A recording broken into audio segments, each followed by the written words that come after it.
কিছুক্ষণ পর তারা হোটেলের একটি বিলাসবহুল ঘরের বাইরে এসে পৌঁছালো। ভিতরে ঢোকার আগে হোটেলের ম্যানেজার এসে বলল, good evening sir, welcome sir. আপনাদের জন্য কিছু আনবো? একটা কাজ করো, এখানে যত ধরনের লিকার আছে তার একটা লিস্ট আমাকে দাও। শিওর স্যার, কিন্তু স্যার যদি আপনার আপত্তি না থাকে, আমি আমাদের হোটেলে থাকা সব লিকারের নাম জানি। আমাদের কাছে টেকিলা আছে 5 লাখ টাকা, ভডকা 8 লাখ টাকা, হুইস্কি 1 লাখ টাকা, আর জিন আছে 12 লাখ টাকা স্যার। আপনি কি নিতে চান? গ্রেট।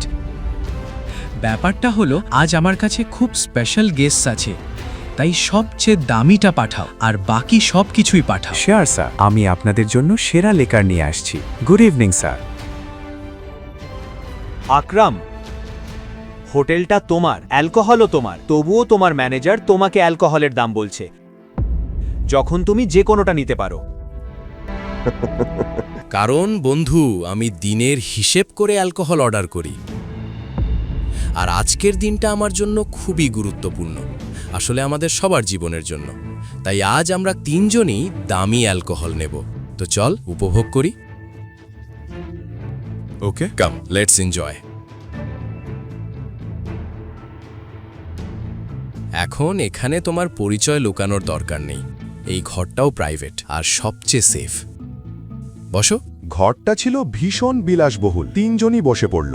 অভিনব খুব মনোযোগ দিয়ে বালরাজকে লক্ষ্য করছিল।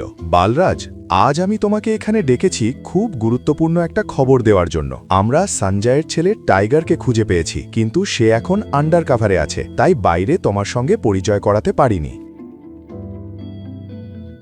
Excuse me, sir. Your snacks and drinks.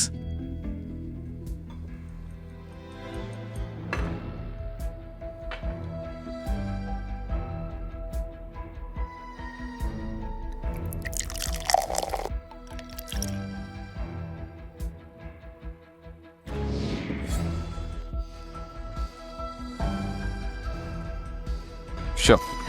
Cheers. Cheers.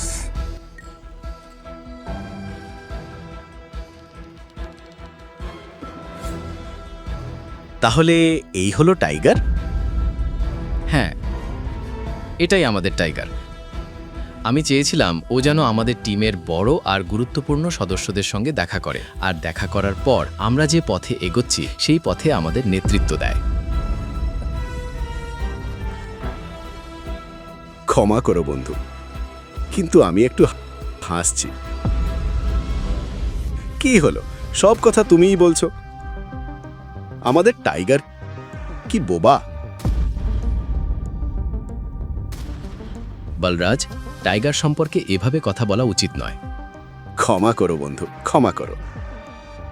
তোমার এই সাহসটা আমার ভালো লেগেছে। ওকে,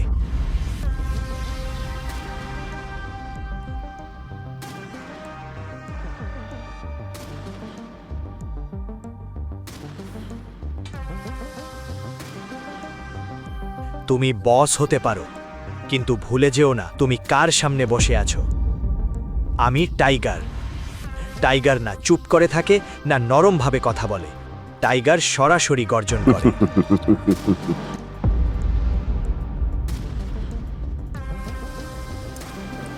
তাহলে তুমিই টাইগার? ওকে টাইগার, বলো তো, এত বছর তুমি কোথায় ছিলে? এমন নয় তো যে এত বছর পর হঠাৎ এসে আমাদের মাথার উপর বসে পড়বে আর আমরা মেনে নেব তুমি টাইগার। এটা কি কোনো মজা? তাই তো বলেছিলাম আকরাম। আর যে সিংহাসনের কথা বলছো, সেটা দখল করা হয় না, সেটা অর্জন করতে হয়, বুঝেছো? আমি খুব ভালো করেই জানি ছিনতাই আমার রক্তে নেই। এত বছর আমি কোথায় ছিলাম, কি করছিলাম, এসব বোঝানোর সময় আমাদের নেই। আর আমি টাইগার কিনা সেটা নিয়ে ওকে, তুমি পথ দেখাও, আমি প্রমাণ করে দেব। ব্রাভো! এই কথাটাই আমি শুনতে চেয়েছিলাম। আকরাম হাসি নিয়ে অভিনবের দিকে তাকালো। তার চোখে অভিনবের জন্য গর্ব স্পষ্ট ছিল। অভিনব তার কল্পনার থেকেও বেশি ভয়ঙ্কর ছিল, কিন্তু বালরাজের কপালের ভাঁজ তখনও কাটেনি। তার চোখ বলছিল এত সহজে সে অভিনবকে টাইগার হিসেবে মেনে নেবে না। যাই হোক, পুরো গ্রুপে বলরাজ যদি কোনো কিছুর জন্য পরিচিত হয়ে থাকে, সেটা হলো তার জেদ। সে মেনে নিতে পারছিল না যে আগামীকাল একটা ছেলে তার ওপর রাজত্ব করবে। শুধু আকরামের প্রশংসা যথেষ্ট নয় প্রিয়, আর আমি এখনো মেনে নিইনি যে তুমি টাইগার। তুমি বলেছ তুমি প্রমাণ করতে পারো যে তুমি টাইগার, তাই তো? ওকে, আমি তোমাকে চ্যালেঞ্জ করতে চাই। তুমি কি বলছো? রিল্যাক্স আকরাম, রিল্যাক্স। চলো ফাইট করি।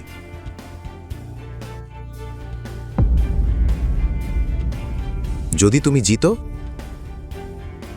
আমরা মেনে নেব তুমি টাইগার, কিন্তু যদি হারো, তাহলে আমাদের কাছ থেকে কিছু টাকা নিয়ে গুরগাঁও থেকে অনেক দূরে কোথাও গিয়ে সেটেল হয়ে যেও। বলরাজ, তুমি কি বলছো? এটা ঠিক নয়।